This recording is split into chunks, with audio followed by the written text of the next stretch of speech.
I just want to hear your thoughts and perspectives on the dangers of surrounding yourself with people who are unfamiliar with suffering. Yeah, I mean, it's just you live too comfortable of a life, and I don't see you achieving anything great. I think like you have to know suffering, and the artist part is a little bit different too. But I just think artists look at things differently than a regular person. So maybe you see detail where others just, maybe you look at you just see a wall where an artist would see the detail to it. Suffering also pulls back the curtain on a different type of existence. I think that if this comfortable life, avoiding pain or discomfort at all costs, I think is, I don't know, it's not going to lead to a very fulfilling life, in my opinion. So why would I spend time around people like that? I want people who have suffered, they can add something to my life. There's either the discussion or their presence, or there's just more layers to somebody who's been through more or sees things like an artist might see things. So that's what I think of there. And if you're not around people like that too, I mean, you don't know what you don't know, but I think you're missing a lot. So that's why I like these endurance events and doing what we do, being so focused on training and so focused on leaning into pain, suffering, discomfort, whether it's manufactured or it just happens in life. I just think it definitely changes you. And I don't know, suffering has made me who I am. So that's why I'm pretty protective of the power of it, I think. Do you think there's a difference between suffering that you choose to pursue and suffering that chooses you? Yeah, I'm sure Chris Williamson has some quote on this that ties it all together. But yeah, I mean, it's, I think what he said on my podcast, I had him carry the rock up the hill, and that's a lot of suffering there. But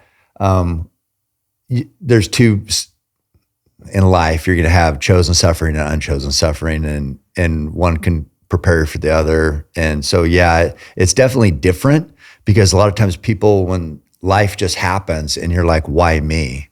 That's usually what happens. The attitude people have is, why is this happening to me? Like the victim mentality? The victim mentality. But if you're accustomed to like, yeah, this sucks, this is going to hurt, but I've been through a lot of things like this. We're going to just get through this suffering, just like the other one, whether it was I created it myself or it just happened.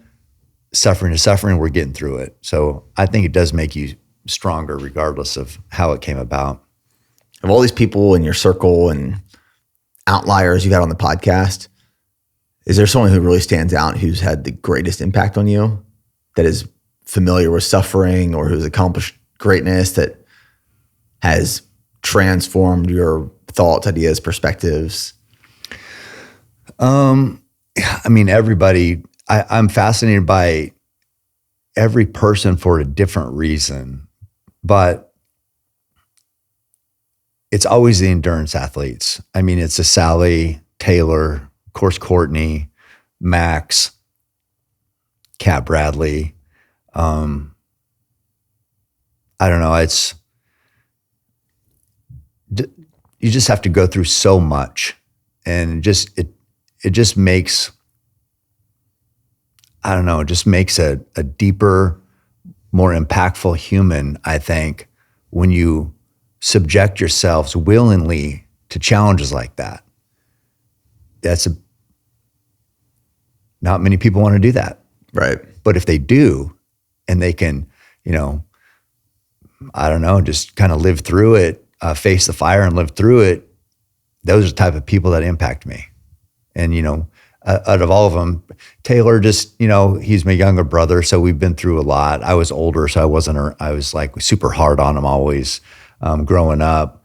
But aside from Taylor, probably Courtney, just because I don't know, I can't figure her out. Can you tell when she's suffering or not? No, I can't. Well, yeah, I've seen her really struggling, like on the Colorado Trail, when she's trying to get the fastest stone time there. But normally, no. Like when she came out, we did 3 days, we did 100 miles. I think we did, something like 20 summits in 3 days. Never saw her one time tired, anything other than smiling. I'm miserable pretty much the whole time. Maybe not the first half of the first day, but yeah, I just don't know. Cause like, if you look at, maybe time, like, I don't know what her fastest time would be on a marathon, but whatever, probably fast now, but speed wise, maybe we're about the same, right? Just say that. How can she just keep doing these 9-minute miles in the mountains forever? How? If it's physical, I mean, I got more muscle. We can run short distance the same. How? I don't know how she can just keep doing that. So she fascinates me on just getting in that. She talks like a robot. She wants to be a robot one step at a time. She talks about her pain cave. We talked about that in great detail recently on my podcast, where she's not thinking about running. She's thinking about just hitting this chisel with a hammer.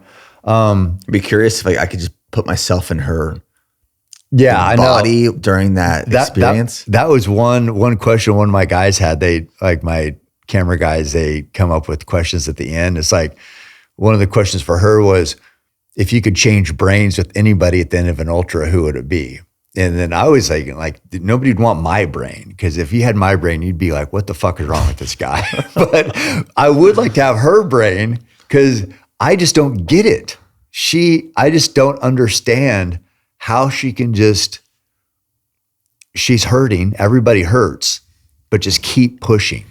And it's like, if you think of Moab, which you know Moab, but Race Max won.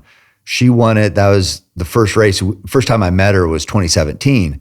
Well, she was won by 10 hours. Nobody even knew who she was, or some people did. I didn't know who she was, but won by 10 hours over the field. And if you got a big lead in an ultra and it's day 3 or whatever day that was, and you're up by, say 3 hours, you're not going to be pushing hard. You're going to win by hours. Right. She was still pushing. Nobody's pushing her.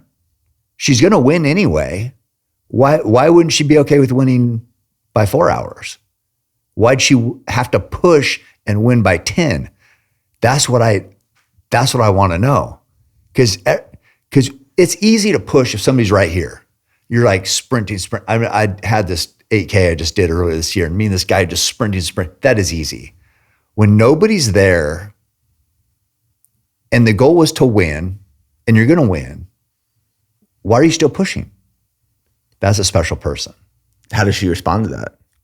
I don't know. She says, well, she'll always say, like, she doesn't care about competition. She doesn't care about whatever. She's just she wants to learn more about herself, push herself. She wants to do the best she can do. It's never about anybody else, which she's probably so pure. That's probably true. That would never be true with me. It'd be like, I want to beat everybody, and I want them to know I'm beating them.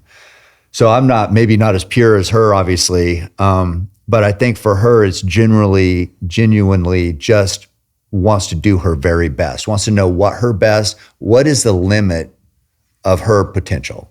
I think that's just 100%. She's 100% honest with that. And it's beautiful to hear, because I don't get it, because it's not me at all. But I'm just fascinated by that mindset.